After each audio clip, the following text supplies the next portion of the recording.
اس لیے کہ ایک نعمت اسے مل گئی ہے، ایک دولت اسے مل گئی ہے۔ اگر کسی کے گھر میں بیٹا پیدا ہوتا ہے، صرف باپ خوشی نہیں مناتا ہے بلکہ چچا بھی خوشی مناتے ہیں، رشتہ دار بھی خوشی مناتے ہیں، احباب بھی خوشی مناتے ہیں، اقربا بھی اس جشن میں شامل ہوتے ہیں۔ حضرات ایک دولت مل رہی ہے، بیٹا پیدا ہوا ہے تو رشتہ دار خوشی منا رہے ہیں، احباب خوشی منا رہے ہیں۔ اگر کسی کو سرکاری جاب ہو جائے، سرکاری نوکری مل جائے تو جشن منایا جاتا ہے، اس کی یاد منائی جاتی ہے، انعام و اکرام سے نوازا جاتا ہے۔ لیکن یاد رکھیں، ایک دنیا کی معمولی نعمت جب آپ کو ملتی ہے تو آپ یاد مناتے ہیں۔ حضرات نعمتیں خدا نے بے پناہ دی ہے۔ قرآن کریم میں رب قدیر ارشاد فرماتا ہے، اگر تم میری نعمتوں کو شمار کرنا چاہو تو شمار نہیں کر سکتے ہو۔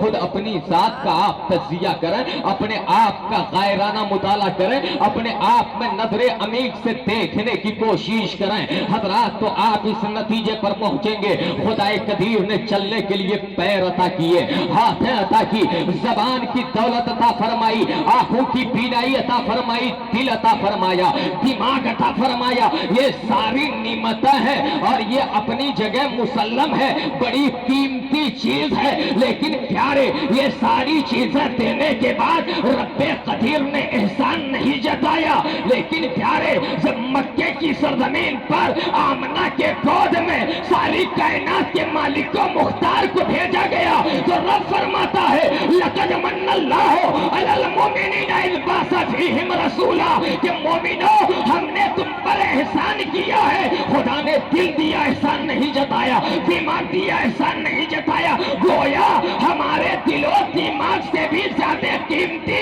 اگر کوئی ذات ہے تو مصطفیٰ کی ذات ہے، اس لیے کہ ان کی ذات کی آمد پر احسان۔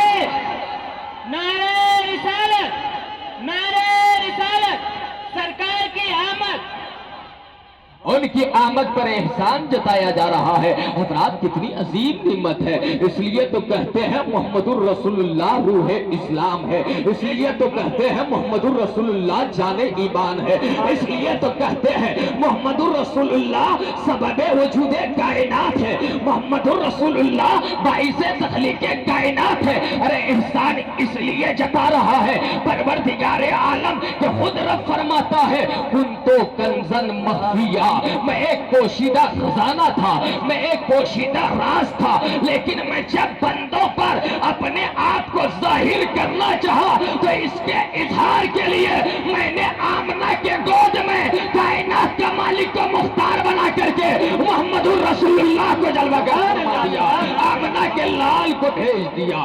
حضرات محمد الرسول اللہ کی آمد کس قدر عظیم نعمت ہے، آج اس نعمت کی یاد منانے کے لیے آپ بیٹھے ہیں، آج ان کی بارگاہ میں آپ خراج عقیدت پیش کرنے کے لیے بیٹھے ہیں۔ رب قدیر نے ان کی آمد پر احسان کیوں جتایا؟ ایک نکتے کی بات آپ ذہن کو قریب کریں۔ حضرات انسانی فطرت ہے، جو جن سے محبت کرتا ہے ان کی خواہش یہ ہوتی ہے، میں جن سے پیار کرتا ہوں میں ہی کروں، کوئی دوسرا نہ کرے، میرے محبوب کو کوئی دوسرا اپنا محبوب نہ بنائے، میرے پریمی سے کوئی اپنا تعلق قائم نہ کرے، کوئی اپنا رشتہ استوار نہ کرے۔ حضرات یہ انسانی فطرت ہے، لیکن نبی کونین کی آمد پر احسان اس لیے جتایا گیا کہ بندو یہ تمہاری فطرت ہے، لیکن میں ایک ایسا نبی دے رہا ہوں کہ جن سے میں بھی محبت کرتا ہوں اور تمہیں بھی محبت کرنے کا حکم دیتا ہوں، اس لیے کہ انہی کی محبت میں دنیا میں نجات ہے، آخرت میں فلاح و بہبودی ہے۔ اس لیے تو بریلی کے تاجدار، ایک تائے روزگار، علم و ادب کے شہریار سیدنا امام احمد رضا کا فضل بریلوی ارشاد فرماتے ہیں، اللہ کی سرتابہ قدم شان ہے یہ، انسان ہی انسان، وہ انسان ہے یہ۔ ارے قرآن تو ایمان بتاتا ہے انہیں، ایمان یہ کہتا ہے میری جان ہے یہ، ایمان یہ کہتا ہے میری جان ہے یہ۔ مرحبا مرحبا، اللہ اکبر۔